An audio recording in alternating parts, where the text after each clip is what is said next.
আগামী 24 ঘন্টার মধ্যে যারা আমাদের সহযোগিতার উপর হামলা করেছে তাদেরকে অ্যারেস্ট করে তাদেরকে বিচারের আওতায় নিয়ে আসার জন্য অনুরোধ করছি।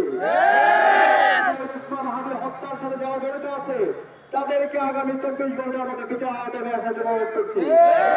সারা দেশব্যাপী আবার জুলাই প্রজন্ম নেমে আসবে, আবার উসমান হাদি উত্তর শরীরে নেমে আসবে, আবার সারা বাংলাদেশ ব্যাপী বড় আন্দোলন করবে।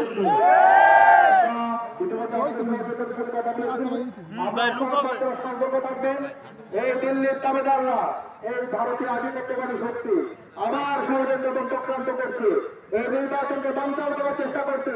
সুতরাং ঠান্ডা মাথায় আমাদেরকে সব বিষয়গুলো আমাদেরকে ডিল করতে হবে। আমরা কেউ উত্তপ্ত হবে না, আমরা কেউ পাতা মাথাতে তা দেবে না। একই সাথে আমরা যেটা করবো, আগামী 12 ফেব্রুয়ারি আমাদেরকে সঠিক নেতৃত্ব বাছাই করতে হবে।